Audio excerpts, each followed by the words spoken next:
Continue? Yeah, that's it. Do you like the vibes going? That's okay. Yeah? Oh, Good, I love it. cool. Great content. Okay, let's Okay. part 2, action. Okay, so in the first part, we talk about the restful entrepreneur versus the hustler culture. Right? The second part, we want to tap on your brains a bit to look at the how. Sure. I mean, it's easy to say that. Easy to say. You really did it. I mean, it's easy for any entrepreneurs to say, oh, I only do 2 product or 2 campaign launch for the year. Yeah.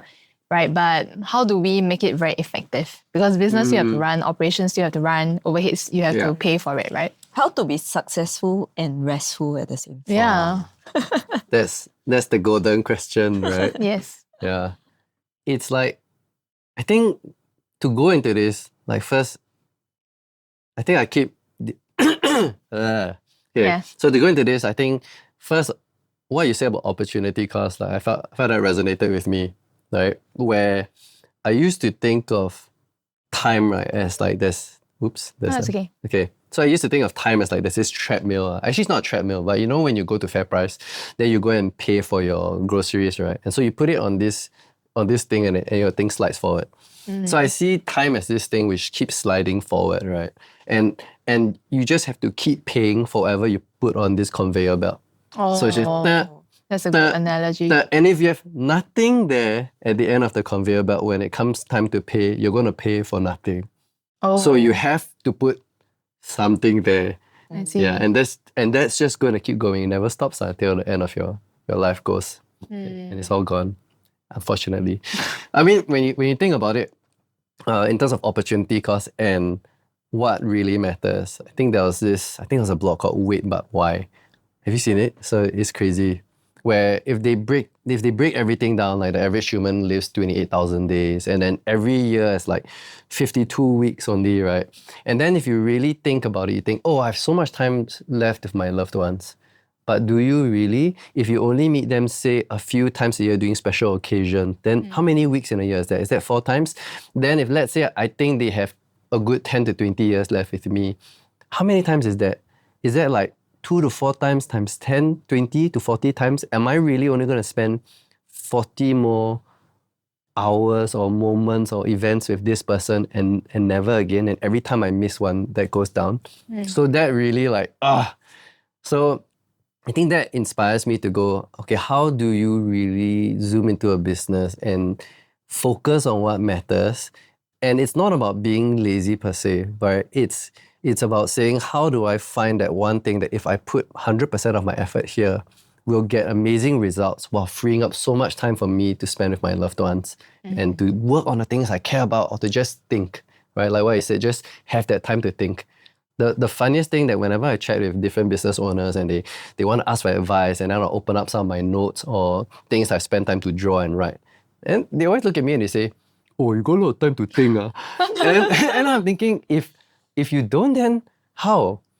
How do you have time to just zoom back, sit back, look at your business, and ask yourself, like, actually what's going on and where do I need to work on? You know, what's working, what's not working? Yeah. So I guess this brings us to how do we shift into that restfulness of focusing into certain areas, right? Okay, so what would be a good area of focus, you think? I mean, reflecting on that conversation you had, right? Yeah. Before I go into the area. When we worked with you, because of course there's a period of time that we hire you as a consultant, right? I just realized that, actually, the more time you have to think, the more effective or the more impactful the ideas that you come up with actually is, right? Then when I look at you share, I'm like, what am I doing for the past week?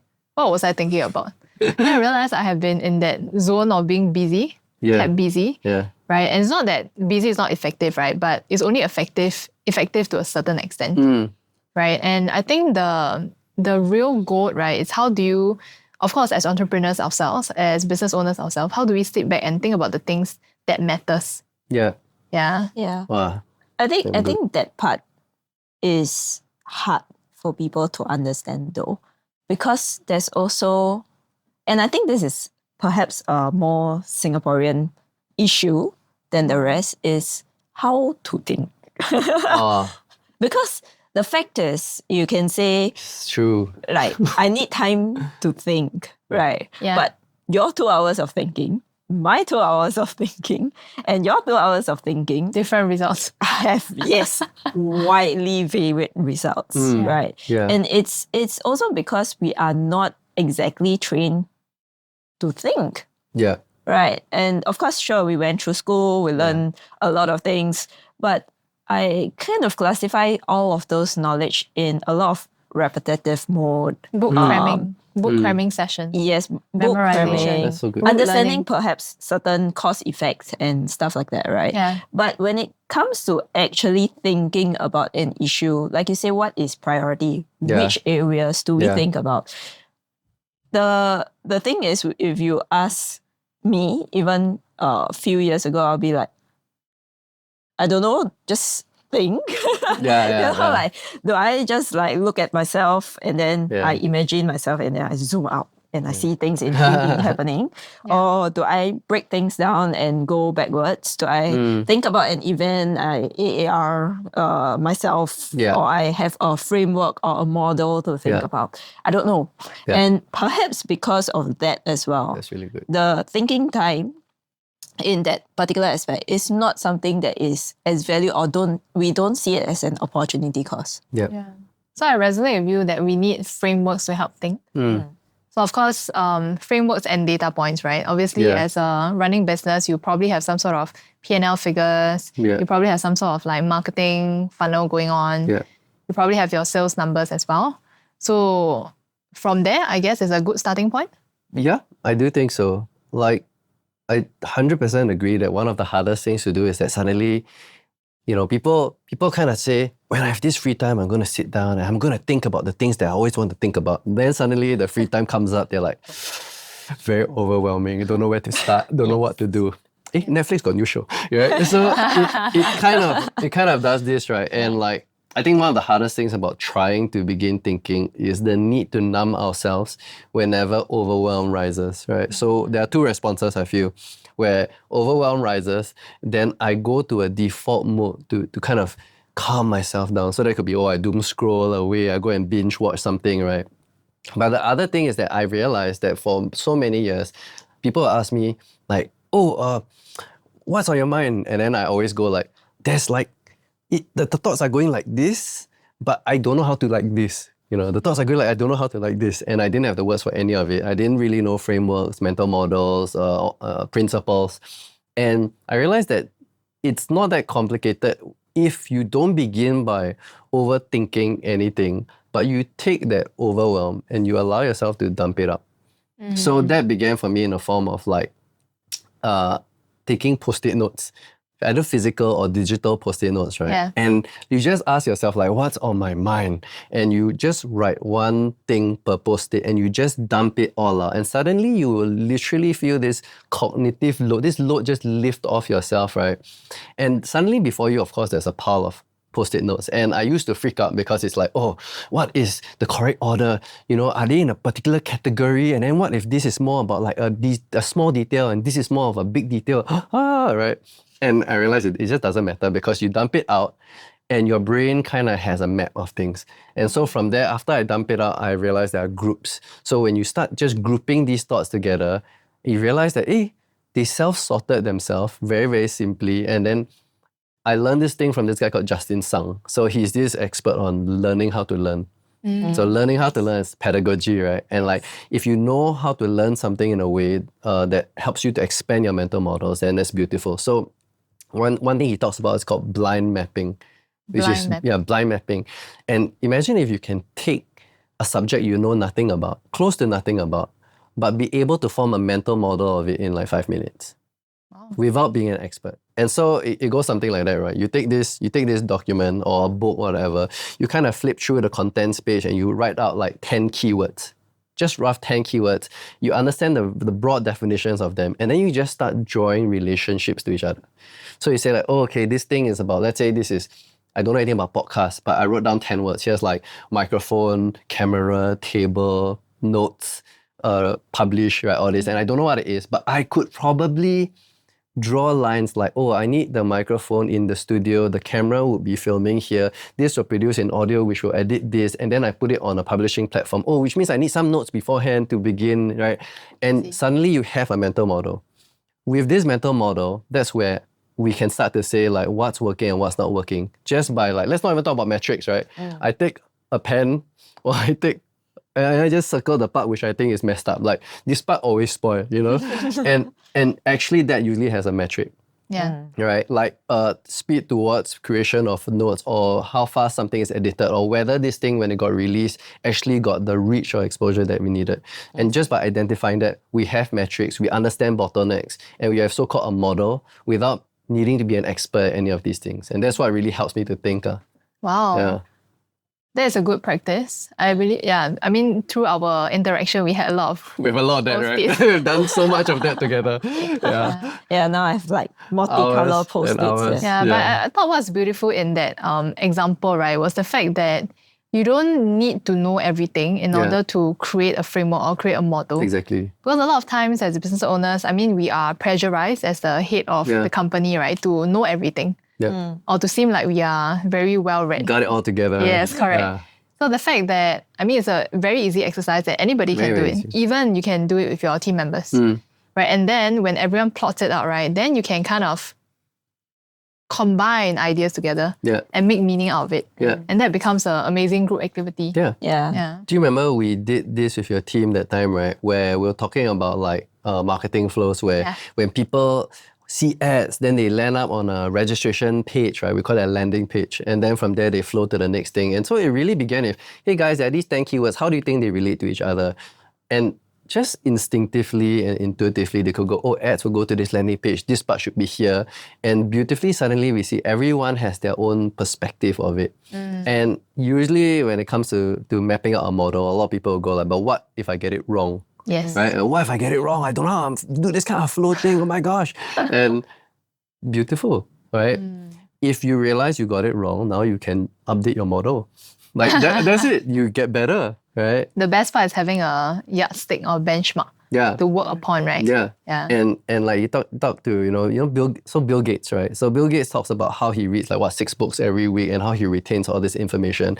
It's not that he literally tries to memorize every page. It's just that for everything he reads, it builds into a larger and larger model. Right? And so suddenly this book actually can map onto these areas of the model that was already there. And this could map there. And over time, this model becomes like how you think. And so eventually when you go to how should I think about it, I can revisit a model that has been growing and has been refined. Well, that's really helpful because recently I've been trying to study more about brand IP, intellectual property.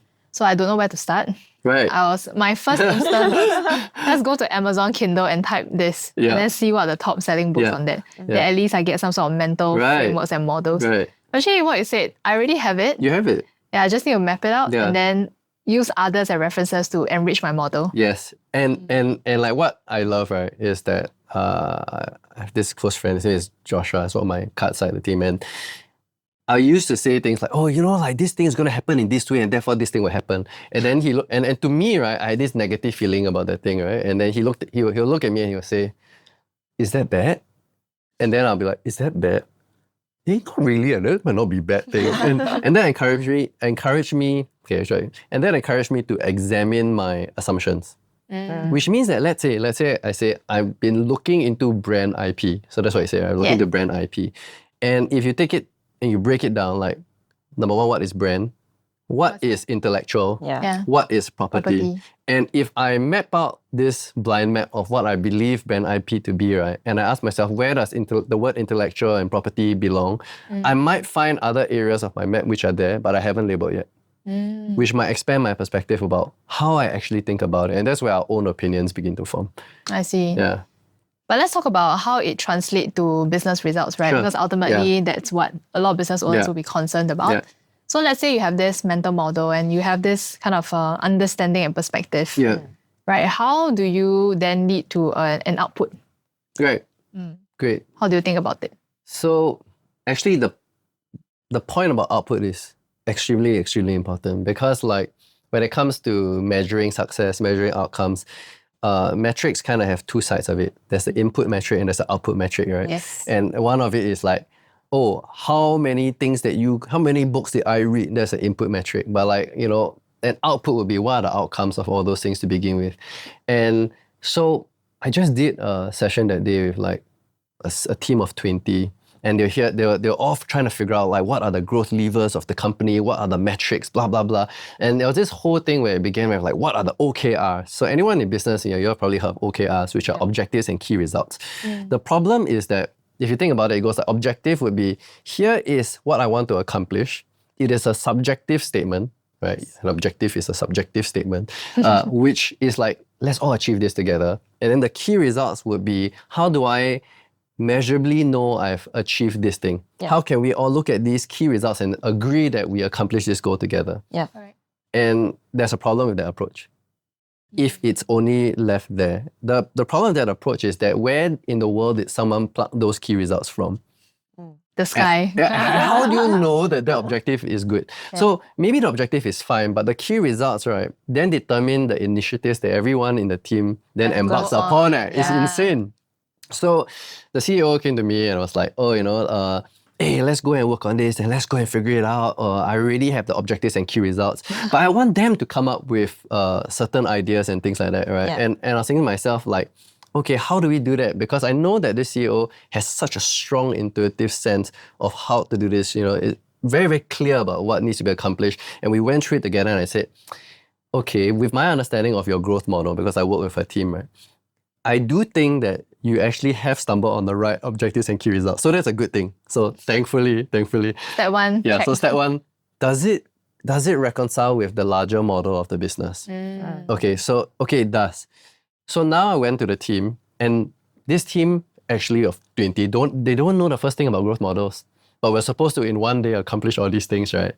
So it was as simple as this. I said, okay, what do you guys kind of run every single day? So I asked them, what do you guys run every single day? And then they kind of stared at each other. They're like, events. I guess in a way it's events. It might be digital events or physical events. I said, okay, so in order for you all to, let's say, like have a successful event, what needs to have happened? Right? What's the ultimate outcome of that? They say, people need to sign up as like a member, or they need to buy one of our products at the end of it. I said, so how does that happen? Work back for me. They need to actually be like either at the event, right? And they would have paid for something. I said, also they'll take an action to pay for it. Then before that, they have to be on this webinar or at this event. Also, they have to attend. Yes, they have to attend. So how do they attend? Before that, right, they would have had to maybe be on a mailing list, or they have to be on some kind of WhatsApp list or Telegram community, so we can tell them about the event. I said, very good. Then before that, how did they even get on the mailing list? They would have landed on maybe like a landing page, like a registration page. I said, and then before that, where were they? They were probably like ads or like, some other things with our partners. And then after this whole event succeeds, what happens? Then we actually run the next event and the next event and the next event. So I said, actually, you have a few stages only. Yeah. You have the people who you are reaching out to as a whole, that you draw to this page, who register, who you nurture and communicate with, who then you have to get to show up, right? And then after that, if they show up and you present well, they have to go to this page where they pay. So suddenly there was this idea of this in a loop is how your business just grows again and again and again. And I said, how do you know if this step is doing well? No, like say attendance. A certain amount of people must have clicked on the link, and if they clicked on the link, they must have shown up to the thing. I'm like, okay, cool. So what's that number called? This number is just this. This number is just that. And suddenly, right, they started noticing that the outcomes and the eventual outcomes of the business was just that first number multiplied by this number and the next and the next and the next down the chain, because you will have first all the people you reach out to, then those who sign up, then those who join this thing, and those who show up, and then those who eventually convert, right? And they realized that when they chained together, it was a simple formula, and all these key values were made up of smaller numbers that everyone had a part to play in making work. And suddenly everyone knew metrics.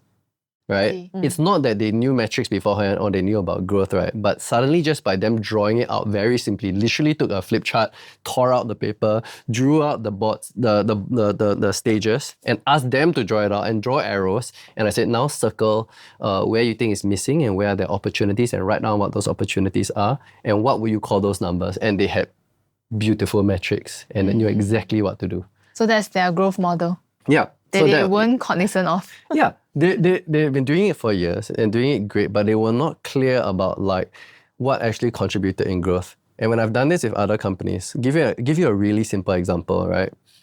This company want about $4 million business. They wanted to hit $8 million in a year, right? Using this approach. Yeah. And I was thinking to myself, it's possible, but like that means you want to double your entire business. But how will you do that? So guess how they overnight grew by around 25% in sales. Wow, 25%. 25% B2B. in sales. B2C, Oh, B2C. F&B industry. Okay. F&B. Yeah. F&B. I don't know, you probably have like A times B times C equals to D. Yeah, Then right. they crank their A lever. Right. So a lot of times you'll be like, oh, they must have cranked their A lever. So they found a way to get their F&B, right? They must have found a way to get twice the number of people to find awareness about their amazing food. Yeah. So they must have done content strategy, run a lot of ads, right? And if you have double the amount of awareness, then you can have double the amount of engagement and you have double everything else. But the answer was much simpler than that. We just realized that at every stage, so we did the same thing, people visit, they have to visit a product page, they have to add something to cart, they have to check out, they have to go and pay. And all we realized was, hey, you notice that at this last stage here, where people pay, the average business, at this final step, the number should be around 89%, people who complete that payment. Yeah. But yours is around 30-something%, which means that if we just change the design of this page a bit, we might be able to get closer to the average. And all we did was spend a short period of time saying, maybe you can do this and maybe you can do that, and why don't you put that out and see what happens. Just change the design of it. Don't touch anything else. No new products, no new copy, no new anything. Just change this page. And 25% boost. Wow. Insane. Yeah. And eventually we did do that whole, in fact, instead of 4 million impact, it was a 5 million impact, and in 8 months instead of 1 year, just by small one restful design tweaks. page. They can pay for a designer. Yeah. Do a It's project basis for so like a few simple. $1,000. But of course, the key is knowing the benchmark. Yes. Yeah. Okay. Yeah. The key is knowing the benchmark. Yeah. Yeah. Which honestly are a Google search away. Yeah. So you just say benchmark for companies that do this at this stage, and then you just see it on Google, and then you're like, am I above or below? Oh, I'm below. I guess there's an opportunity, right? So people don't need to be that well versed to make huge impact. Do you have examples of B2B? Because it seems like you're sharing B2C, which is larger numbers and more evenly distributed formula, right? Yeah. How about for B2B? Well, for B2B, a lot of the time, what you will face is appointments. So B2B often is sold in the form of sales. Yes. Right?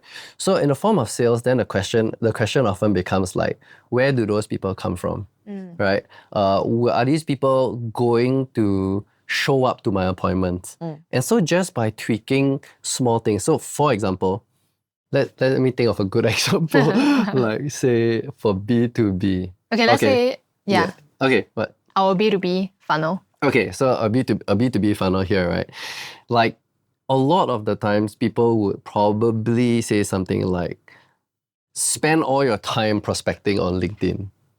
Spend a lot of time spend a lot of time building that digital presence so that you have a reputation with authority, and with the authority, then people will be drawn to you and want to make connections and all these things. We call it top of funnel approach, right? Top of mind, right? Top of mind. Yeah, top of mind. And that's a good thing. I believe in building that brand and building that authority, right? But then the question is, what is most important to the business right now? So it's question of priority, not if but when, right? So if let's say right now a B2B business is going, actually what we need are just a lot of appointments. We don't mind that not all of them are going to be like clamoring for me like a celebrity just yet. We just need that flow. Then guess what? I probably wouldn't recommend content strategy, right? I might not even recommend ads, because if you run ads and you don't have the budget, especially for B2B, one important thing is, when are these people going to pay you back? Yeah. Correct. So there's something called CAC, right? Yeah. Customer acquisition cost. Yeah. And usually businesses stop at where? LTV, which is lifetime value. So they say, oh, I'm okay to pay this amount to acquire a customer, as long as I know that the lifetime value of them will outweigh whatever I paid to acquire them. But the scary thing in B2B is that the payback time can be years. Yes. Years, right? Yeah. Right. So how can you then afford this CAC? You must then go, can I boil it down to, can I acquire new customers with as little acquisition cost as possible? Or even none if possible. Right, even none if possible. Maximize that deal flow and then have better sales.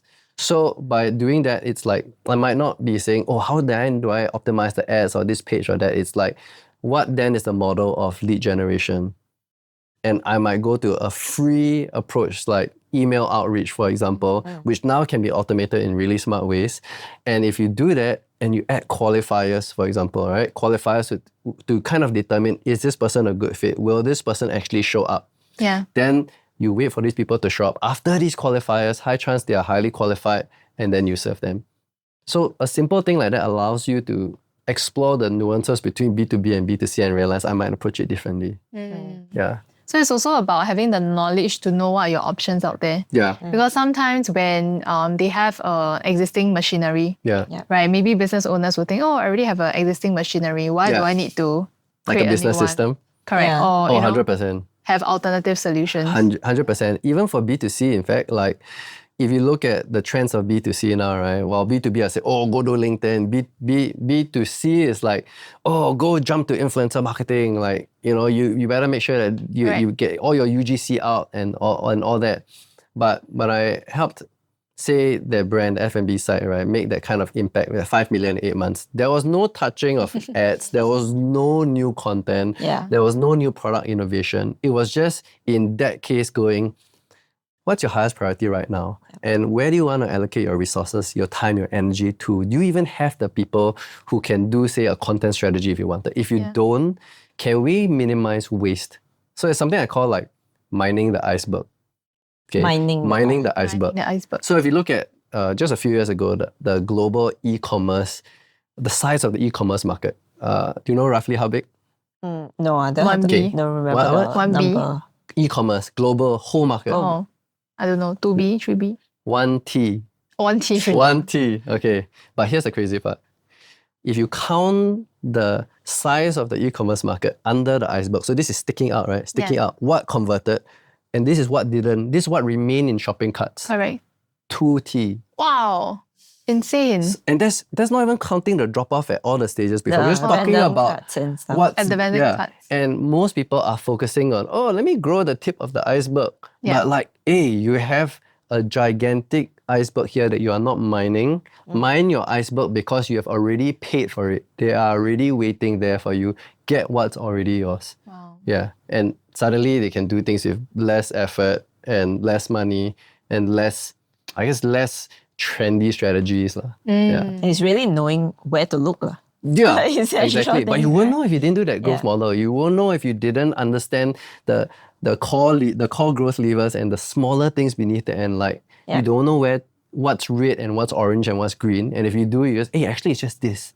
Yeah. And wow, that could have saved hundreds of thousands of dollars. Absolutely. I think it's a very good reminder for business owners, especially those that are planning for their year 2025 and investment pots, right? Yeah.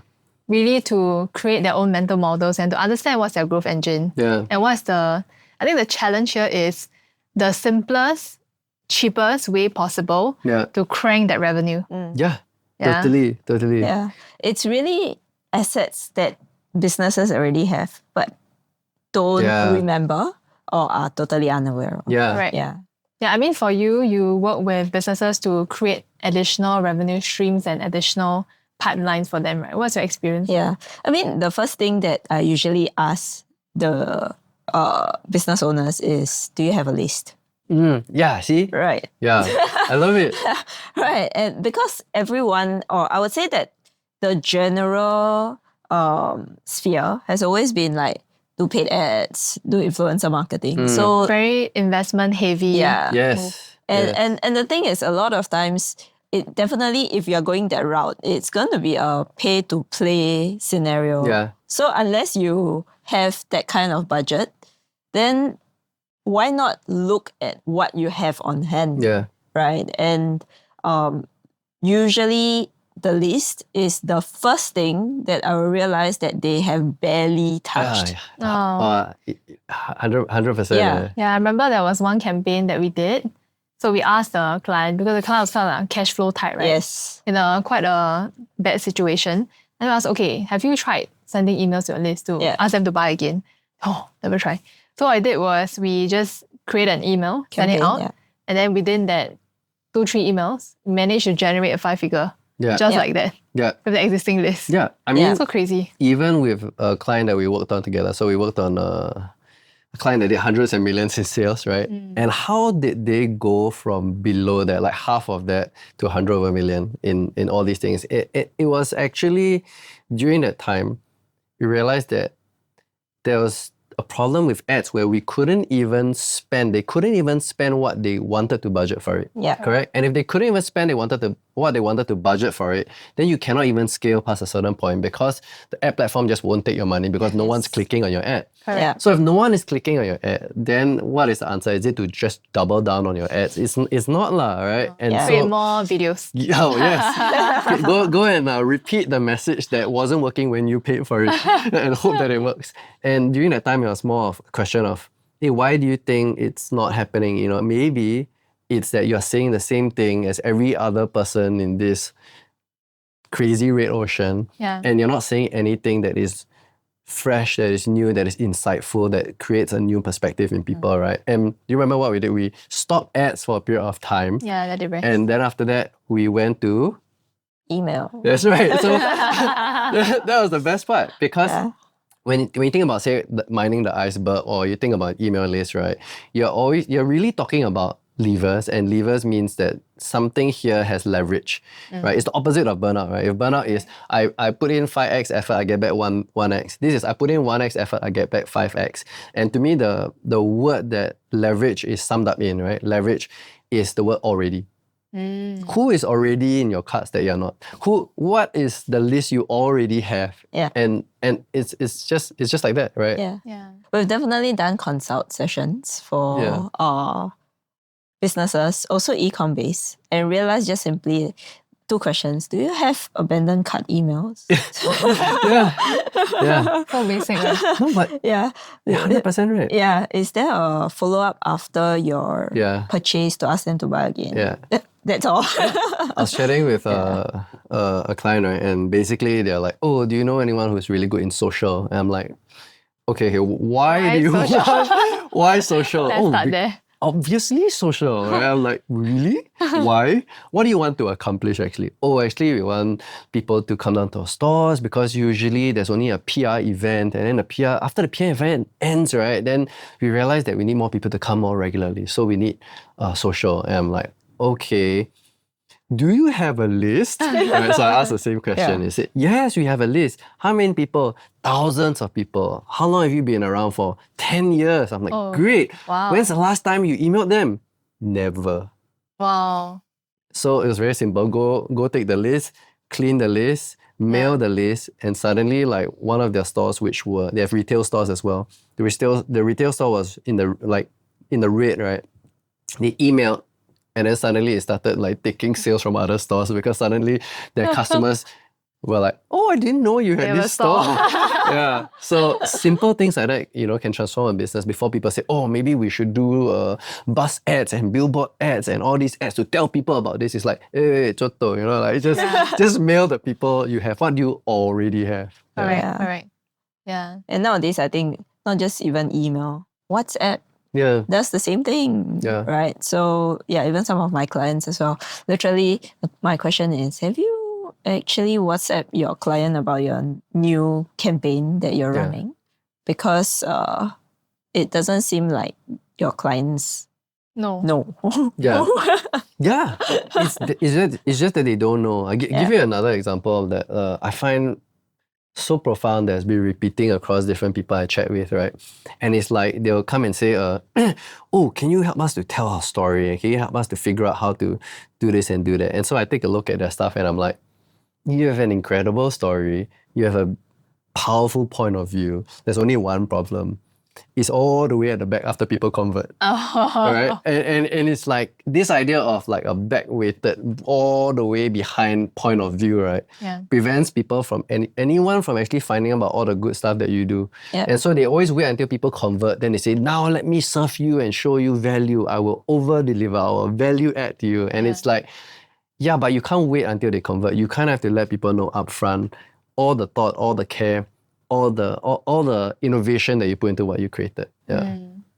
So I think for all business owners hearing this, right, a healthy housekeeping to do before Yeah. is to create your growth model and then ask yourself the question, what are the gaps that you can continuously fine tune, and what is the cheapest way to get the biggest effect? Yeah. Yeah. Leverage, right? Exactly. Yeah. So how I think about it now, I used to think that multiplying a business is like, oh, if my business is 100%, 2 times that is 2 times 100%, right? But sometimes, let's say a business has a conversion rate of 1%, right? Converts everything, all your efforts convert to 1%. And within your growth model, there are these tiny numbers that if you pushed up a little bit, would bring that 1% to 2%. Yep. 1% to 2% is not just a plus 1%, it's a times 2 of your entire business. Wow. Yeah, so those tiny things really add up, and it's a much more restful way to do business. Maybe you can also share with everyone, right? Yeah. What are your projects these days? What are you very passionate about these days? So on one hand, like there's my card business, right? And there's this renewed and refreshed excitement about it, because initially, like I said, we were this like problem solution, like, hey, how do we solve these problems for cardistry? Yeah. And over time, we asked ourselves, like, what do we really care about? And it's that storytelling, belief, for us internally, and that's very much a personal thing for me. We talk about how can we inspire and reshape beliefs. So inspire and reshape beliefs means that I'm not trying to like push all these beliefs down your throat, right? But I'm hoping that through a great piece of art or a wonderful video or a great piece of writing, you feel something involuntary move. You get moved by something, and so you get inspired by it. And if we meet you where your beliefs are at, we're not trying to shape your beliefs, but we reshape it based on where you were. So I think like moving into a more storytelling, messaging-based thing for that business is where everyone is very excited about. So that's one. On the other side, Okay, before you share that, right? Yeah. Because I remember I shared that you are able to sell without even revealing the card. So I think the audience deserves to know and have a little bit of peek of how you actually do that. Sure. Yeah, so you want to share? Okay. So I think it's linked to mapping the meaning of sorts, right? It is. Yeah, we call it mapping meaning. And it's this idea of there's this book, it's called Why We Hate Cheap Things. And there's a very interesting part in it, right? Which talks about good materialism. And it says that, like, is it that all objects are bad objects? Is it bad for all things to be bad things? Like, for example, if someone proposed to another person, all that meaning is within that ring, right? And like this circle that never ends, this diamond that lasts forever. And all this meaning, it's not so much a ring anymore. It's really this thing of health meaning, of good materialism. Or if we buy, say, a chair that we like, a chair that helps our body and our posture and all this, and we saw people that we were inspired by, right, sit on this same chair, and then we go, wow, if I sit on that chair, I get closer to the values that I want to aspire to be like. I want to get closer to those values. I want to be more like that kind of person. Or even a pair of glasses. So for example, I can't remember who it was, Martin Luther King, but it was that there are people in history, right, where they kind of took their glasses and they put on that alter ego, and it's their aspirational self that they wanted to be. And so they'll take this, and this thing represented that, and then when they put it on, right, they got into that best version of themselves. Yeah. I remember when I was younger in primary school, I had perfect eyesight. But I also had 4 glasses. So I'll just put it on when I'm ready to study. Yeah, exactly that. That's the meaning behind the glasses. And some people would do that with their headphones and things like that, right? And so if you map meaning onto certain things, then they're not just an object. They're something that is you have a deep connection towards. And so slowly that's how we look at our cards. And we kind of looked at each other, like my teammates and I were like, okay, it's a mix of things, right? It's not like we are always so, let's keep doing stupid things like not showing anyone the photos of our products. Sometimes it's just a logistics issue. It's like, we haven't printed this yet. But like, if the we concept's know, already there. can we then, knowing that we won't be able to print this yet, can we then take something which we believe in and find meaningful and craft a whole campaign around that so that the objection is the solution?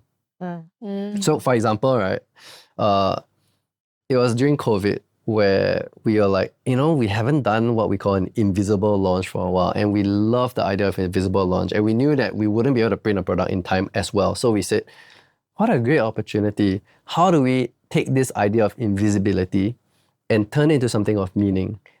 And so we said, okay, what's going on in COVID, right? And what's going on in COVID is that you have a pandemic which you cannot see. Yeah. And so we said, oh, all right, how do you then defeat an invisible enemy? And we asked that to the people, how do you defeat an invisible enemy? And they said, and the reply was, and then we said, you do that with an invisible army. And so we say, you see all these things online, wow, videos with millions of views, virality, and all these media features and all these things. But it boils down to like, those are not the things that really support you and keep you anchored and rooted and strong. It's the things people don't see. The people who you love, the people who you are rooted with, and all these things. And that to us was that invisible army. And we looked at them and we said, we didn't look at them, it's over email. And we said to them like, who is your invisible army? And then they said, who are the people who no one gets to see but you, and it's actually the one that keeps you anchored and strong. And so different people replied different things. Some people say, my Twitch community. Some say my mom. Some say Jesus, right? And it just the amazing depends on... thing of your emails, right, is that your community actually replies to your emails. Yes. And they spend hours to reply your emails. That's amazing. Yeah, because there's a real community and real connection that's built up. When people resonate with that and they go like, yes, I was struggling during this period. I do resonate with whatever they are going through. And I do have that invisible army that no one knows about. Wow, in that sense, we are the same. And so when we think about mapping meaning, it's this idea of me to we to our. Like everyone steps in, they look at a product, and the first stage is like, what's in it for me? And then they realize, wait, actually we are quite alike. And then from there it shifts to, this is our thing, right? Our shared mission together. And so we took it from there and we said that, well, for us as a company, our invisible army is very obvious. It's you. Because during COVID, who else supported us but you? Who kept this business going but you? It's very, very scary to think like, what if no one shows up during COVID, but thankfully they did, right? And they kept us strong and they kept us going. And so that was when we really thought about it. We were like, okay, with this invisible army, shall we build the future of this cardistry thing together? Like together, now we are in this together. This is an hour kind of project. Thing. Yeah. And we said, in the same spirit of that which you cannot see, we're going to release a deck that's going to be invisible. And so the idea here, right, was that back when we first released the very first cardistry deck, there was no one could see that was a good idea. Everyone thought that was the stupidest idea, and people say, these guys are clowns. I understand it's a passion project, it will never make it big. And then suddenly when it starts breaking sales records, people are like, yeah, of course that was going to work, right? and so we told them like, you guys were different from the people and all the naysayers. You guys back then could see when no one else could see. And I said, perhaps the ones with visions are not the ones that need their eyes to see, right? And therefore now this deck is invisible. Do you see? And therefore we map that meaning upon a project and a product that they could not see, right? And the sales for that were just off the charts, right? Yeah. Wow. Yeah. I mean, you could be selling anything. It could be anything, yeah. You're selling a fish tank, right? You could be selling anything. It doesn't matter, yeah. Because if you see objects just as things which are symbols of meaning that you map onto it, right? Then it's what we all bond over. I really believe that like all of us have been gifted this involuntary response towards the things we care about. Means like some of us is music, right? Some of us is like film. You watch something sparks in me. You do something sparks in me, right? And if we find more of our people to bond over those things, that's just a really good excuse for us to come together as people. Yeah. Amazing. Yes. Let's take a break. Yeah. Wow, that was great. Yeah. You had flow, man. Yeah, I got flow. Yeah. Can take the last part to talk about your product to market fit. Oh yeah, sure. Like other projects. Yeah. Okay, good, got flow. Yeah. She's like our beer sessions. Hey, we need to arrange. We need our beer sessions we need again. to arrange with Vernon for Kingdom of Heaven. Oh yeah. That movie, right? That I haven't can't watched. wait. Yeah. It's all about maxims. I remember. Yeah. Ethical conundrums. That's moral great. conundrums. That's great. Yeah. Okay, ready? Yeah. Are you all still sharp?